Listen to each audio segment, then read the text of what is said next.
can able to sum if you want, you can see 5735. So we are able to sum this measure 5735, but this is a inventory calculated measure. Okay, this is the calculated measure.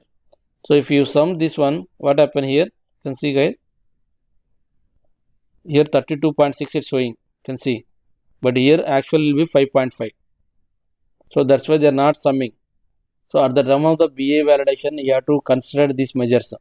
So is some additive measure or semi-additive measure or non-additive measure? Okay, you have to consider this in your mind. If you do summation by mistake, they will do the sum here. If that is a non-additive measure, then it has to show here 32.6. In that case, this is a wrong. So you got the profit will be 32.6, means that is the incorrect data. Okay, see actual data will be 5.5%. They did the calculation on the actual. They can't summing here, that they are not summing here the measure. Non-additive measure they are not summing here. See, this is the inventory, so that's why they are not doing the calculation. Week 1 beginning will be this much is there, week 15 is this much is there, 16 this much amount is there, and 17 this much is there.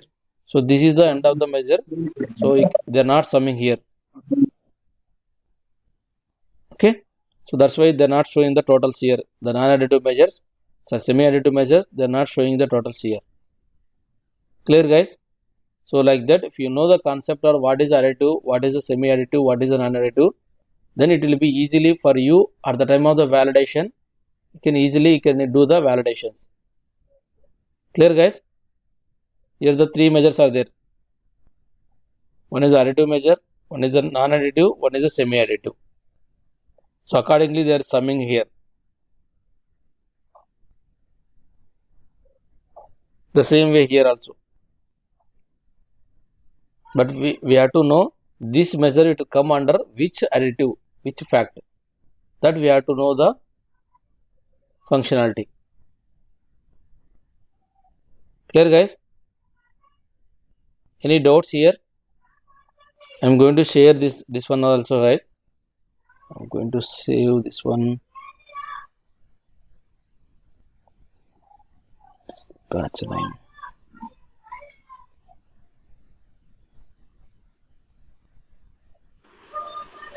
Sir, small doubt, sir. Yeah, go ahead.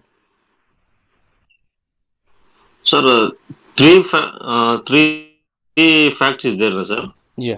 Within the three facts operated in one single table.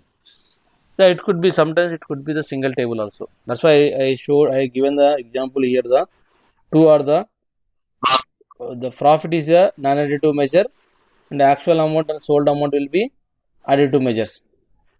These are the additive measures. Sir, not the types. Here the fact types, not fact table types here. Fact table is a single one. Fact table is a single. Oh. The types of the fact means the measures. These measures we are going to we are differentiating the types. Sir. Okay. The measures we are going to differentiating. Not the table. Table we are not differentiating here. The measures we are going to differentiate. All the measures should be in the single table also. For example, this measure I can able to sum these three dimensions keys.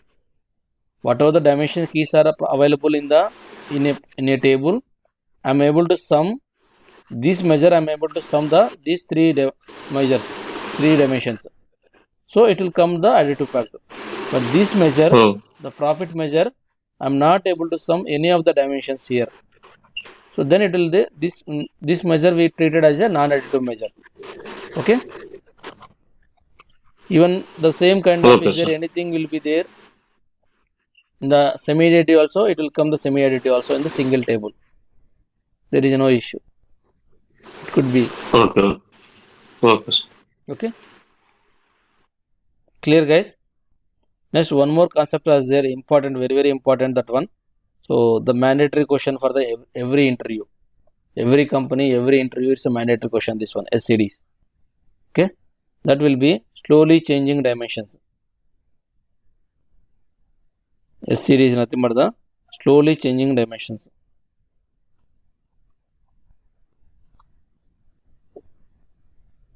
Okay. So slowly changing dimensions. So what is SCD and how many types of SCDs are there? Okay, there are 3 types of SCDs are there, guys. SCD is nothing but the slowly changing dimension. These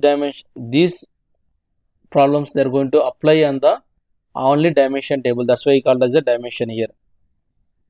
Okay, whichever we discuss the fact types, we discuss about the fact tables. Okay, now we are going to discuss the dimension tables. Okay, now we are going to discuss there is no definition for a SCD, guys. SCD is nothing but the slowly changing dimension. There are 3 types of the SCDs are there. There are more types also, 5, I think 1, 2, 3, 4, 5 types. But frequently we are going to discuss the even interview point of view are the only 3 types. Okay, type 1, SCD type 1, SCD type 2, we call as one more will be SCD type 3.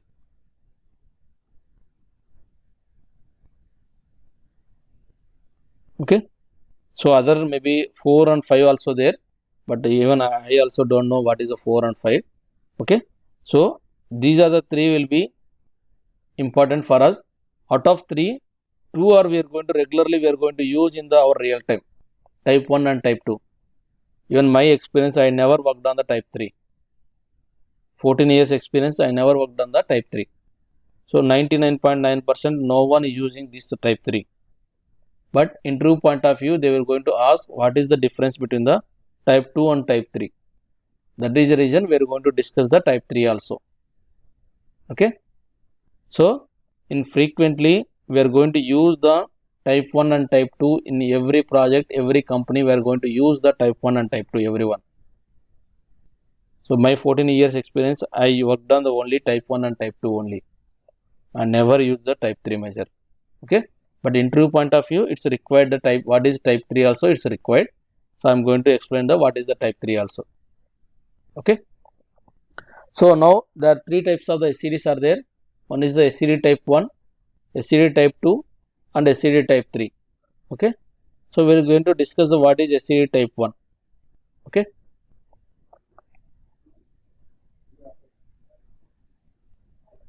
So here only I am adding, guys, SCD also.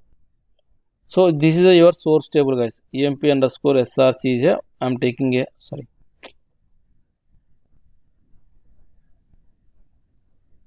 Okay, maybe it won't take the sufficient time.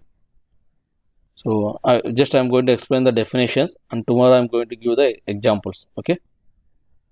Today class I am going to give the definitions, and tomorrow I am going to explain in detail what is SCD1, what is SCD2, all the things. So in the SCD, so here I am going to explain, guys, the additive facts, everything I explained here clearly. Just if you want, you can go through that one. Yeah. Come to SCD. There are general 3 ways to solve this type of problems, and they are the categorizing as type 1, type 2, type 3. Okay. Type 1 is nothing but the new record replace the original record. Means, for example, is there any modifications happen in your source data? Any modifications happen on your source data? That information we are going to override in the target table. I explained what is the source, what is the target. Source is nothing but the OLTP system. Target is nothing but the OLAP system, data warehousing. Okay. So if any modifications happen on the source system, that data we are going to override in the target table. Means data warehousing. Means we are not maintaining any history on the type 1 table. Whenever we apply the type 1 implementation, we are not going to maintain any history in the data warehousing. Okay. So just I will explain this simple example. For example, the employee ID will be 101. Okay. ROM. Salary will be 1000.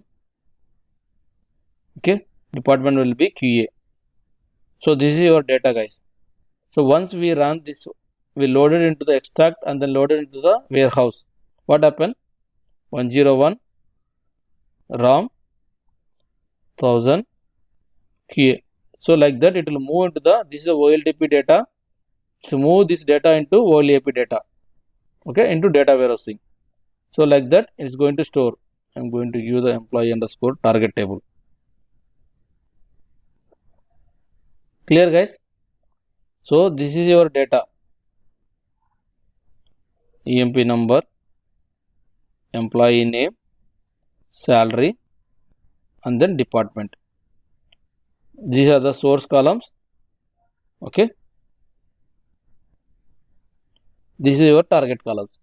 This is the actual result, actual data. So same data where I extracted today and then loaded into my target table, data warehousing. Okay. Maybe some modifications happen in your source data. Maybe the salary is going to increase by 2000. Okay. Salary is going to increase by 2000 in the OLTP system. Your salary happen in the incremental. But while applying a SCD1, if any modifications happen in your source data, okay, the SCD1 is going to override this information is going to override in the 2000 here. Is going to override into the target table, data warehousing. Means we are not maintaining any history while applying the SCD1 logic. While applying the SCD1 logic, they are not maintaining any history because of we are overriding the data here in the target table. Clear guys? That is the SCD1. The same case, if you are SCD type 2, they implement the SCD type 2. So they are going to maintain the full history. First will be 1000 is there. Next will be again 2000 is there. So we are maintaining the history data. If any modifications happen in your source data, so we are going to add as a new records in the target table, means data warehousing. The SCD1, we are going to override the data. In SCD2, we are adding as a new data. Okay. So this is happening the logic in the SCD1 and SCD2 guys. So I am going to explain it again one more time in the detail the tomorrow class. Clear guys? What is meant by SCD means we are simply override the new record. Simply override in the existing data in the SCD1. So we are not maintaining any history. SCD type 2 means we are going to add as a new record. If any modifications happen in your source OLTP system, that record will add as a new record in your target table.